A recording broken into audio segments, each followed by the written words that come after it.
Hi, friends. This is your old pal Papa Dale, here with another episode of Christ versus Culture. The topic for today is You Are a Beloved Miracle. It's amazing, but we're going to find out more about it in just a minute. This is this Christ versus Culture business is a part of a playlist on the YouTube channel Papa Dale and the Bandit, and it is a playlist of Bible-related topics based on articles that I've written over the years. And the purpose for doing this is actually just to let you know, there are hundreds of them. The purpose for doing this is to provide a body of educational content for Christians today and a legacy of content for folks that'll be left behind after the rapture. Now, you should always want to know something about who it is that's teaching you about the Bible, because the scripture says there'll be a lot of false teachers that will rise up in the end time. So the main way that you tell a true from a false teacher is check out what they teach, check out what I teach with the Word of God. That's the main thing. So here we go. Christ versus Culture. You are a beloved, pardon me. You are a burp. No, you are a beloved miracle. Now, check this out. This is mind-blowing. The numbers are astonishing. Only 400 years ago, just 400 years, that's 12 generations past, the exact 4,094 people within all the variables of their lives, war, disease, abuse, adultery, abandonment, from all across the planet, different nations, races, cultures. These people all survived, 4,094 of them, all survived. They met. Half were men, half were women. They survived, they met, and they mated to produce the exact 2,047 children that became your ancestors only 11 generations past.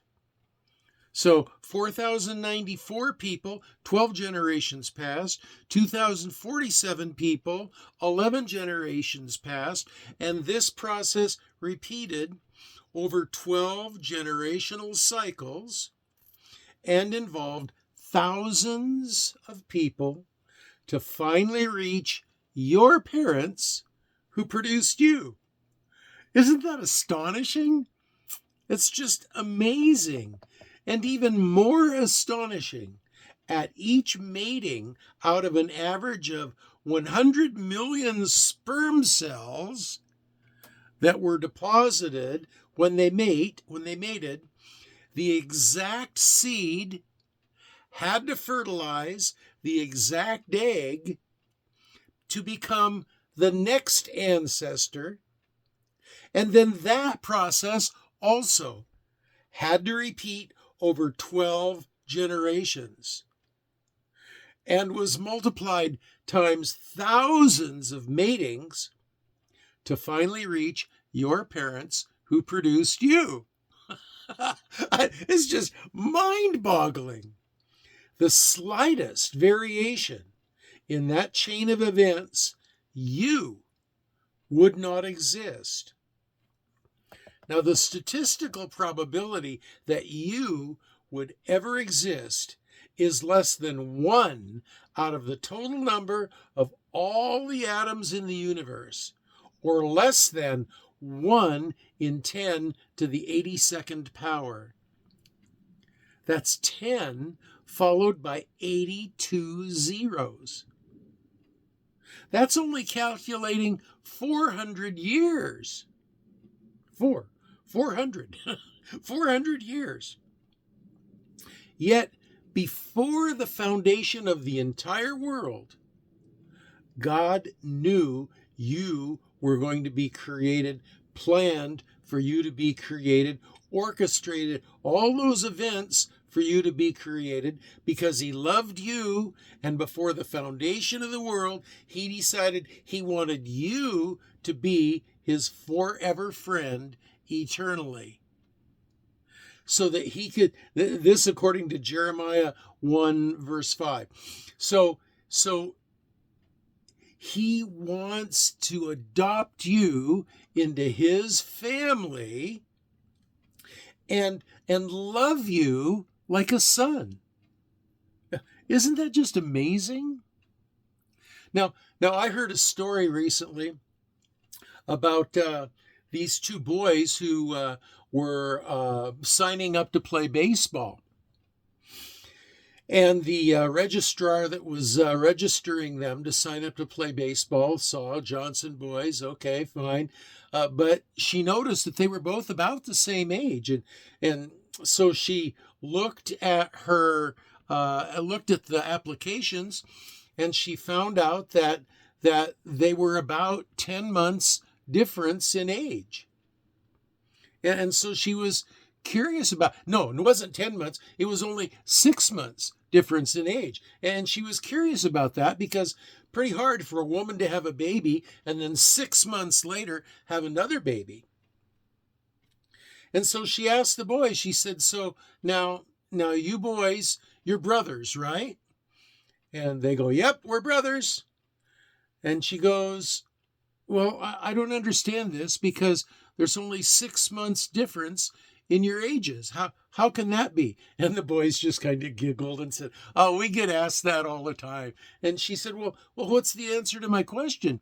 And they said, oh, well, one of us is adopted. And she goes, oh, I get it. I understand now. One of you's adopted. So it wasn't the same mother. All right, I get it now. I get it.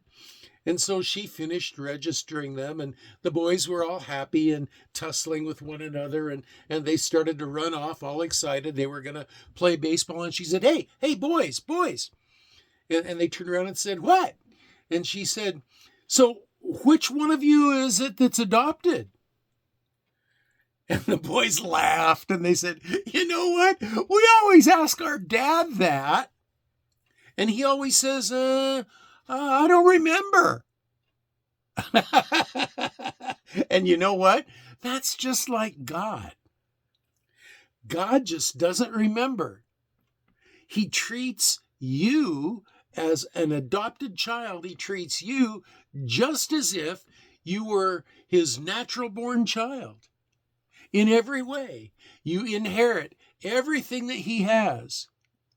You are beloved by him with his whole heart. And he orchestrated all of those statistical events with all of those meetings. What was it? 4,094 people, 12 generations back. Keep going back and it keeps doubling. 8,188 people for the 13th generation. And it keeps doubling the farther back in time you go. And God knew every one of you before any of this ever happened. And he planned for you to be his beloved child for all eternity. And so let's all be thankful to the Lord, our Creator, that he has loved us so much that he has planned to give us all that he possesses and to be our Father, and we can be his son, adopted into his family, but he doesn't even recognize it. We are just his kids. So anyway, that's just a little quick homily here. My last thoughts on You Are a Beloved Miracle. And if you have comments, questions, or prayer requests, you can leave them in the comment section down below or in the description part down below. You're going to see a link to these notes that I just went through. and you can read through those if you like. Also, if you want to go to my Facebook page and leave a lengthy comment, you can do that. There's a link to that there as well. So until the next video, I do think the Lord will let me upload another video. And until the next one, this is your old pal Papa Dale signing off for now and saying, I will be praying for you that you will be well and that you will be blessed. And that's 2 thumbs up. 1, 2. God bless you.